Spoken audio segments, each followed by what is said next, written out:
First ever factory outlet, Chandanagar, Mukunda Jewelers, opening soon. No making charges.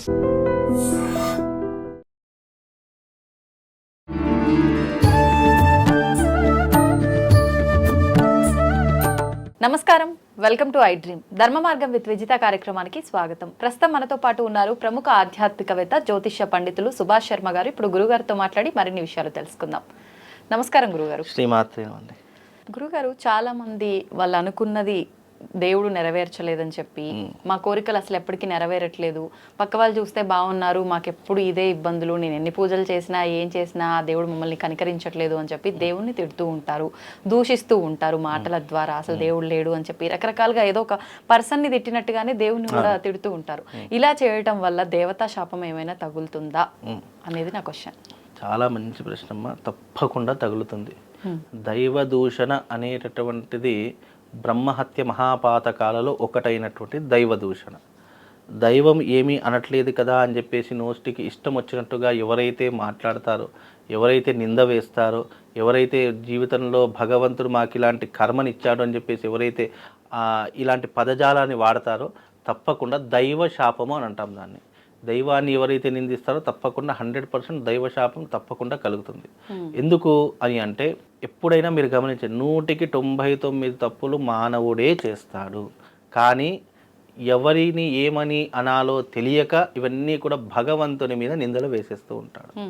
Because భగవంతుడు ఏమీ అనలేడు, భగవంతుడు నేరుగా రాలేడు, భగవంతునికి ఏమన్నా కూడా ఏమీ జరగదు అనేటటువంటి ఒక అంధవిశ్వాసంలో బ్రతికే ప్రతి ఒక్కరికి కూడా తప్పకుండా దైవ దోషం అనేటటువంటిది తగులుతుంది. అది బ్రహ్మహత్య మహాపాతకాలలో ఒకటైనటువంటిది దైవ దూషణ. అంటే దైవాన్ని నిందించడము, దైవాన్ని ఇష్టం వచ్చినట్టుగా మాట్లాడడము, అసలు దేవుడు అనేటటువంటి వాడు లేడు అని ఎవరైతే అంటారో వాళ్ళందరికీ తప్పకుండా దైవ దోషము తప్పకుండా అంటి తీరుతుంది. ఎందుకు అంటుతుంది? మరి దేవుడు ఉన్నాడు, దేవుడు లేడు అని మాట్లాడేటటువంటికి ఇలాంటిది ఏమీ జరగదు కదా అని చెప్పి చాలామంది విర్రవీగుతూ ఉంటారు. ఎప్పుడైనా మనం ఒక తప్పు చేశామంటే వెంటనే ఫలితం రాదు. భగవంతుడు అనేటటువంటి వాడు క్షమాగుణం కలిగినటువంటి వాడు. చూస్తాడు. ఎప్పుడైతే ఇప్పుడు శిశుపాలుడి యొక్క తప్పులు 100 తప్పుల వరకు శ్రీకృష్ణుడు ఎలాగైతే క్షమించడం మొదలుపెట్టాడో 100 తప్పులు అయ్యేసరికి శిరస్సును ఛేదించాడు.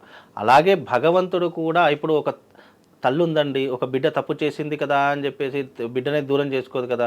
ఒకసారి చూస్తుంది, 2 సార్లు చూస్తుంది, 10 సార్లు అలాగే చేసింది అనుకోండి, అబ్బాయి ఇవన్నీ నేను పడలేదురా అని చెప్పేసి తీసుకెళ్ళి హాస్టల్లో పడేసేయడం, లేదంటే వేరే వాళ్ళ ఇంట్లో ఉంచేయడం, ఇలాంటివి జరుగుతుంటాయి. అంటే కొన్ని రోజులు ఇలా చేస్తే తల్లి విలువ తెలిసి వస్తుంది అని ఒక నమ్మకంతో. అలాగే భగవంతుడు కూడా ఇలా దైవ దూషణ చేసే ప్రతి ఒక్కరికి కూడా కష్టము అనేటటువంటి ఒక ఊబిలో పడివేస్తాడు. అందుకే కష్టము అనే ఊబిలో పడివేసిన తర్వాత ఎప్పుడైనా మీరు గమనించండి, మనిషికి ఏదైనా కష్టం వస్తేనే భగవంతుడిని చూస్తాడు తప్ప, మనిషికి అన్ని సుఖాలు ఉన్నాయి, అన్ని భోగాలు ఉన్నాయి అనుకోండి, కనీసం దేవుడి గడప కూడా తొక్కడు ఎవరు కూడా. బికాజ్ ఏంటి అంటే మనిషి ఆశావాది. మనకి ఏదైనా దొరుకుతుంది అని అంటేనే మనం అక్కడికి వెళతాము తప్ప మనకి ఏమీ ప్రయోజనం లేదు, అక్కడ ఏమీ అవసరం లేదంటే కనీసం అక్కడ కన్నెత్తి కూడా చూడనటువంటి స్థితిలో మానవుడు. ఇది కలియుగము.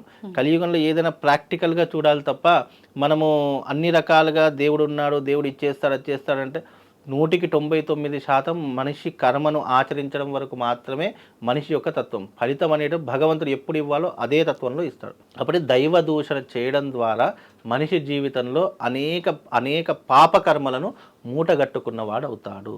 ఇప్పుడు కర్మ ఎవరినైనా వెంటాడుతుంది అని అంటారు. ఆ కర్మలు ఎలా ఉంటాయి? మనిషి చేసే దైవ దూషణ, మనిషి చేసే తప్పులు, మనిషి ఇతరులకు హాని చేసేటటువంటి విధానాలు, ఇవన్నీ కూడా దైవ దూషణలో భాగంగా వస్తూ ఉంటాయి. అందులో మొట్టమొదటిది ఏంటంటే గోవుని చంపడం బ్రహ్మహత్య మహాపాతకాలలో ఒకటి. బ్రాహ్మణుని నిందించడము, బ్రాహ్మణుని ఎలా పడితే అలా తిట్టడము, ఇది బ్రహ్మహత్య మహాపాతకాలలో రెండవటటువంటిది. మూడవది ఏంటి అంటే దైవ దూషణ చేయడం. అసలు దేవుడు అనేవాడు లేడు, దేవుడు నా జాతకాన్ని ఇలా రాశాడు, దేవుడు నా కర్మను ఇలా ఇచ్చాడు అని ఎవరైతే ఈ రకమైనటువంటి విమర్శలు చేస్తారో తప్పకుండా మీరన్నట్టుగా వాళ్ళకు దైవ శాపము వెంటాడుతూనే ఉంటుంది. ఇప్పుడు చాలామంది జాతకాలు పితృశాపము నమ్ముతూ ఉంటారు, మాతృశాపం నమ్ముతూ ఉంటారు, అలాగే పూర్వజన్మలో చేసిన సర్పశాపము నమ్ముతుంటాము.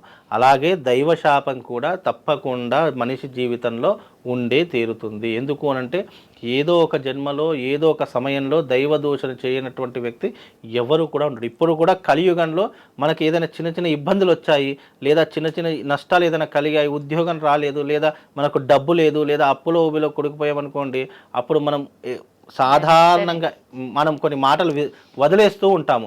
అబ్బా దేవుడు ఇలాంటి జాతకాన్ని రాశాడు రా నాయన, దేవుడు నా జీవితంలో ఇలాంటి కర్మను నాకు ఇచ్చాడు రా నాయన, ఇక ఆ దేవుడు అసలు మనసున్న వాడే కాదు బండరాయి దేవుడు అని ఇలా ఎన్నో రకాలుగా మాట్లాడుతూ ఉంటాము.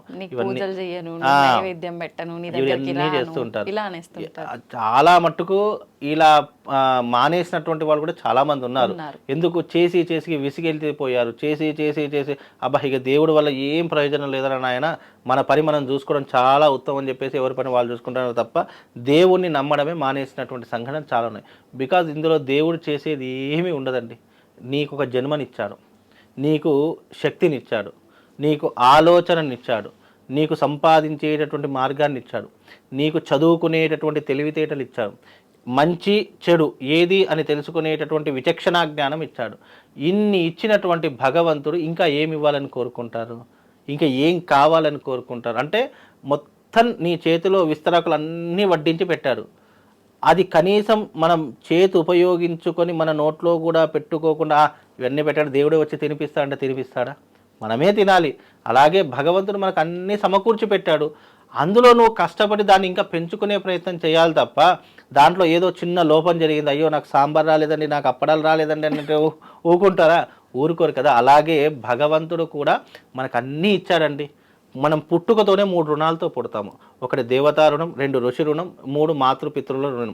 ఈ 3 రుణాలు తీర్చుకోవడానికే భగవంతుడు మనిషి జన్మని ఇస్తాడు.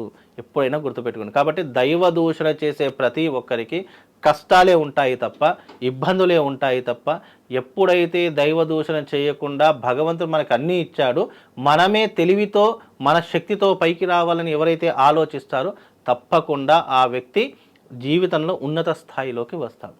దైవాన్ని మనము ఎప్పుడైనా దైవం అనేటటువంటి ఎందుకు ఉంది, మనకు కష్టం వచ్చినప్పుడు నష్టం వచ్చినప్పుడు భగవంతుడా ఈ కష్టం నుంచి నన్ను బయటపడే అని ప్రార్థించడానికి దైవం ఉన్నది తప్ప నాకు ఈ కష్టం లేకుండానే చేయండి అని చెప్పడానికి ఆస్కారం ఉండదు. ఇప్పుడు ఒకవేళ ఈ దేవతా శాపం గనక ఉంటే అటువంటి వాళ్ళ కుటుంబంలో ఎలాంటి సమస్యలు ఉండే అవకాశం ఉంటుంది? వీళ్ళకి దేవతా శాపం ఉంది అని ఎలా గుర్తించవచ్చు? గుర్తిస్తే ఎలా బయటపడవచ్చు? దేవతా శాపం ఉంది అని గుర్తు పెట్టుకోవడానికి కొన్ని సూచనలు, కొన్ని నిదర్శనాలు చెప్తాను.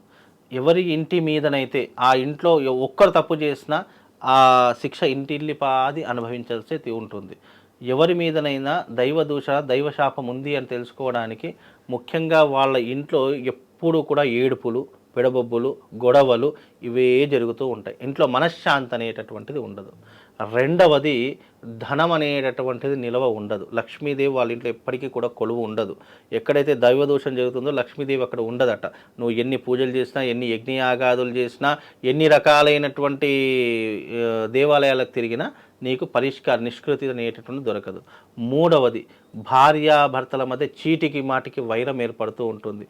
ఒక్కొక్కరు 2 పెళ్ళిళ్ళు చేసుకున్నా, 3 పెళ్ళిళ్ళు చేసుకున్నా భార్యాభర్తల మధ్య సఖ్యత అనేటటువంటిది ఏర్పడదు.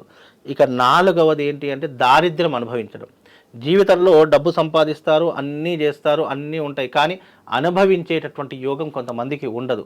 ఇప్పుడు కొంతమందికి చూస్తే ఈ పొలమంతా నాదేరా నాయన, ఈ హాస్పిటల్ అంతా నాదే, ఈ ఇల్లు ఇంత పెద్ద ఇల్లు ఉంది, కానీ అనుభవించేటటువంటి యోగం ఉండకపోవడం దారిద్ర్యము.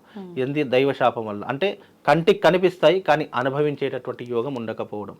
ఇక ఎప్పుడూ కూడా ఆరోగ్యం సహకరించకపోవడం. ఏదో ఒక రోగ బాధతో, ఏదో ఒక స్కిన్ ఎలర్జీతో, ఏదో ఒక ఇబ్బంది విషజ్వరంతో, ఏదో ఒక దానితో నువ్వు నిరంతరము సతమతమైపోవడం. అంటే నీ జీవితంలో శాశ్వతమైనటువంటి రోగ సంబంధితమైనటువంటి అంశాలు నీ శరీరంలో ఉండడం. ఇవన్నీ కూడా దైవ దూషణలో భాగంగా ఉంటాయి. అలాగే మనకు ఎన్ని ఆస్తిపాస్తులు ఉన్నా కడుపు నిండా భోజనం కూడా చేయలేనటువంటి స్థితిలో ఉండడము. ఇప్పుడు మా ఇంట్లో పంచభక్ష ప్రమాణాలు వండి పెట్టుకునేంత స్తోమత మనకుంది. ఇంట్లో 100 మంది పనోళ్ళు ఉన్నారు, కానీ శరీరంలో అన్ని రోగాలు, బీపీలు, షుగర్లు, థైరాయిడ్లు అన్నీ వచ్చాయనుకోండి. షుగర్ వస్తే తీపి తినలేము, బీపీ వస్తే ఉప్పు కారం తినలేము. ఇట్లా అంటే కంటి ముందర అన్నీ కనిపించినా కూడా తినలేనటువంటి పరిస్థితులు ఉంటాయి. ఇన్ని ఉంటాయి దైవ దూషణ వల్ల. కాబట్టి దైవ శాపం అనేటటువంటి ఊరికే రాదు మనిషికి. మరి దాని నుంచి విముక్తి ఈ కొన్నిటికి విముక్తి ఉంటుంది, కాకపోతే ఆచరించేటటువంటి పద్ధతులు వేరే వేరే రకంగా ఉంటాయి. దైవ దూషణం అనేటటువంటిది చాలా మట్టుకు కాశీలోకి వెళ్తే దైవ దోషం అనేటటువంటి తప్పుతుంది. ఎందుకంటే బ్రహ్మహత్య మహాపాతకాల్లో కాశీకి వెళ్తే చాలు ఎన్ని రకాలైనటువంటి దోషాలున్నా కూడా తొలగిపోతాయి. కాశీకి వెళ్ళి గంగలో మునిగితే అక్కడ ఎనలేనటువంటి పుణ్య ఫలితాలు కలుగుతాయని కూడా మనకు శాస్త్రవచనంలో చెప్పింది. అట్లా కొన్ని పుణ్యక్షేత్రాలు దర్శించాలి. కాశీ లాంటి పుణ్యక్షేత్రము, అరుణాచలం లాంటి పుణ్యక్షేత్రము, అలాగే ప్రయాగరాజు, మళ్ళా తర్వాత ఈ యొక్క గంగోత్రి, యమునోత్రి, ఇలాంటి కొన్ని ప్రదేశాలకు సంచరించడం వల్ల కొన్ని రకాలైన బ్రహ్మహత్య మహాపాతకాలు ఈ పుణ్యక్షేత్రాలను దర్శించడం వల్ల తొలగిపోతాయి అని చెప్పి శాస్త్రవచనం అండి. ధన్యవాదాలు గురుగారు. శ్రీమాన్.